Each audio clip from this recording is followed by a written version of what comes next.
What's up, everyone? Welcome back to my channel, and more importantly, welcome back to my game room.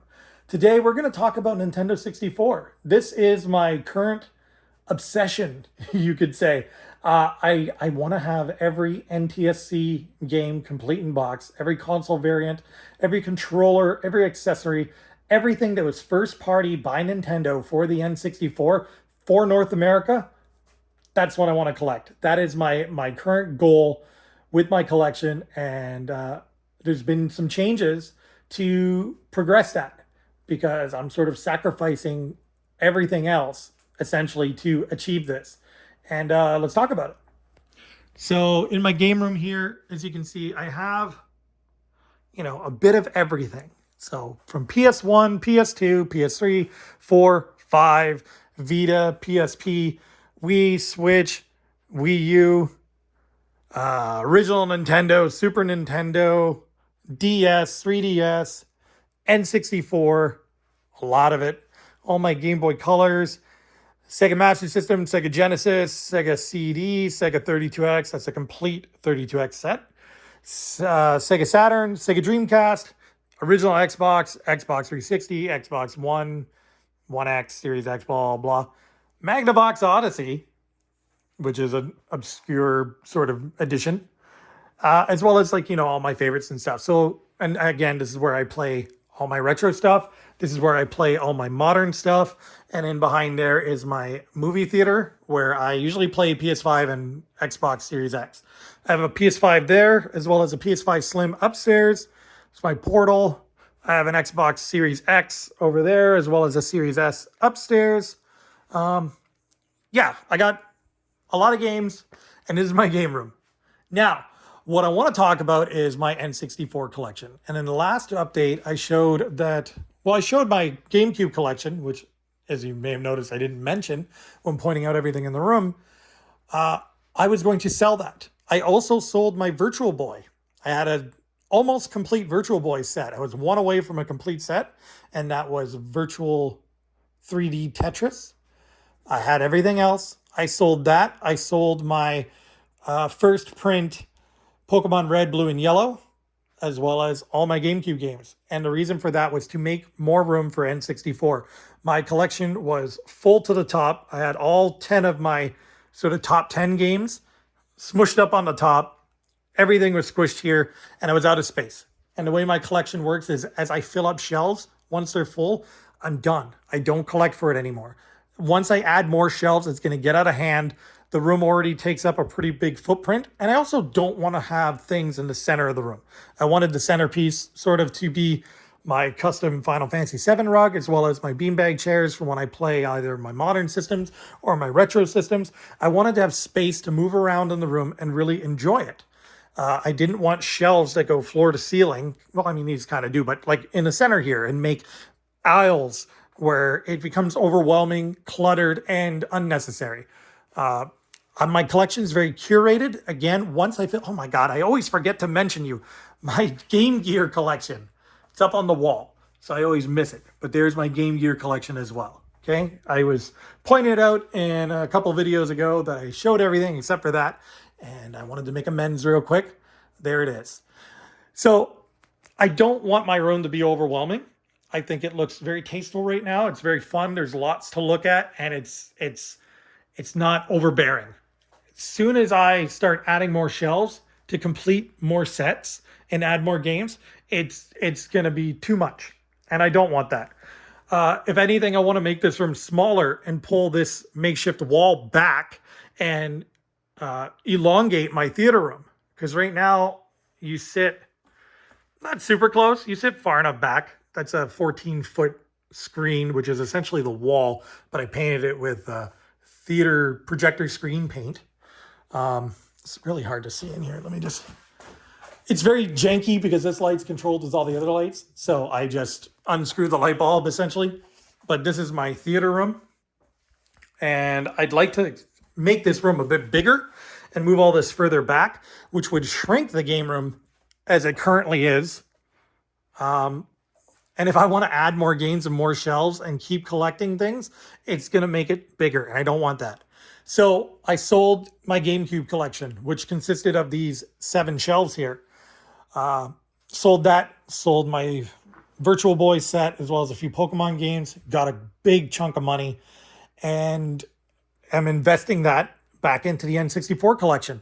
So I think I'm at like 160, 170 completing box games, something around there. I have another 4 coming, including Daikatana, which is a expensive Blockbuster exclusive.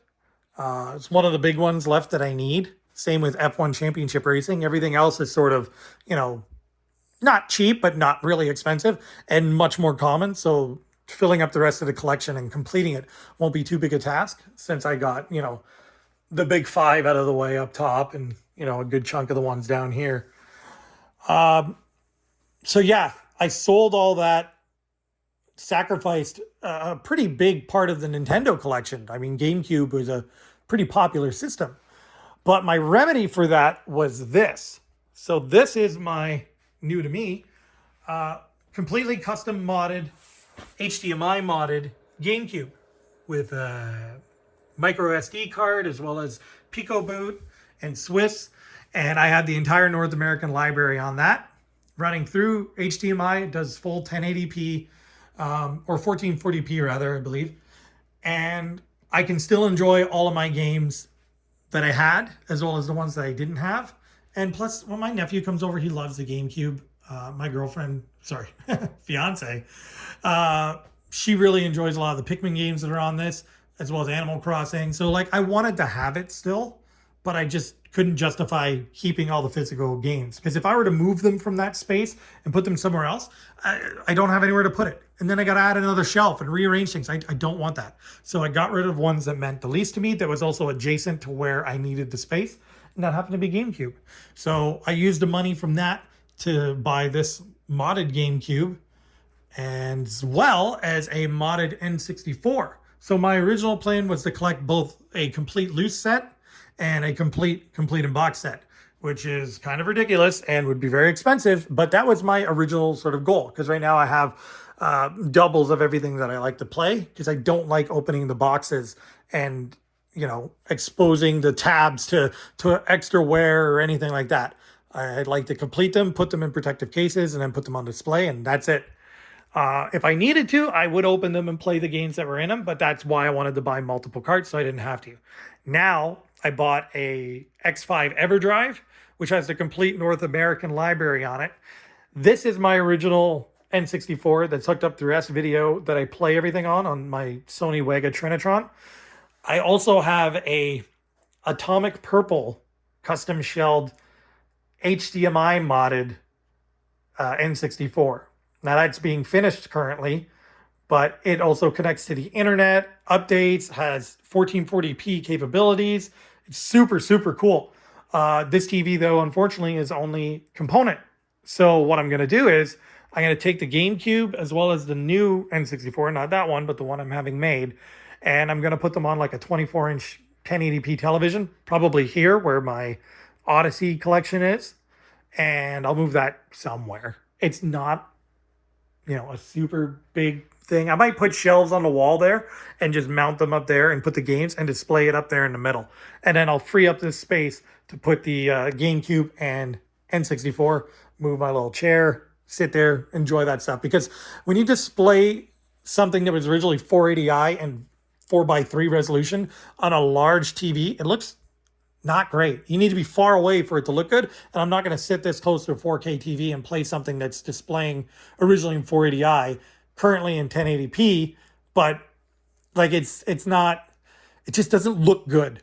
Everything is really clean and there's no color bleed or anything like that, but it looks the best on a smaller screen. Like when we set this up at the shop, we were playing it on like a 19-inch monitor and it looked amazing. And I bring it home and put it on this with the same settings, and it's still super pixelated, just because of the image being stretched so much. So that's what I'm doing with that. It's the same thing I'm going to be doing with the N64, and I'm going to have that set up here. So that's not done quite yet, but that's my solution to not having my GameCube collection anymore. And that's my solution to selling all my loose carts.